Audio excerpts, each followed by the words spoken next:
Nuovo caso di contagio ieri si è verificato sempre a Palma di Montechiaro. Dopo quello di ieri è già il secondo consecutivo che potrebbe appartenere allo stesso focolaio. I controlli sono sempre in vigore sul caso, pertanto la città del Gattopardo si attesta a 11 contagi in totale. Non è uno che arriva dal nord, è quanto affermato dal sindaco Castellino, che recentemente aveva sollecitato i suoi concittadini a non lasciarsi prendere dall'euforia e di uscire da casa, ma un operatore del settore della sanità. I tamponi nuovi controllati e fatti dall'ASP sono stati ieri 167, i soggetti ricoverati nelle strutture ospedaliere della Sicilia sono sempre 6, i soggetti posti in quarantena scendono di 3 unità e vanno a 196. I tamponi nuovi controllati e fatti dall'ASP sono stati 167, i soggetti ricoverati nelle strutture ospedaliere della Sicilia sono sempre 6. I soggetti posti in quarantena scendono di 3 unità e vanno a 16, mentre quelli guariti aumentano di 4 unità e salgono a 91.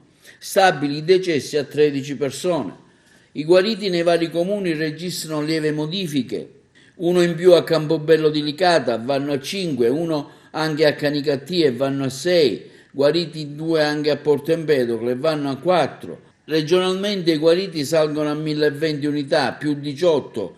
I nuovi casi positivi su 7.312 tamponi fatti sono solo 12. I ricoveri diminuiscono di 2 unità e si attestano a 287. Le terapie intensivi stabili a 16. In isolamento domiciliare meno 5. Vanno a un totale di 1.775 persone. Nelle province siciliane la nostra scende da 71 a 67 persone. Catania sempre la provincia in aumento con altre 4 unità. Si attesta alla cifra di 698 contagi. In aumento è anche il capoluogo siciliano, Palermo, che sale a 386 con 3 casi in più. In diminuzione è Messina, meno 7 casi e si porta a 354, meno 1 anche a Enna con 246, Trapani ne registra 2 in meno, va così da 69 a 67, stabili le province di Caltanissetta con 98, Ragusa con 37, Siracusa con 109.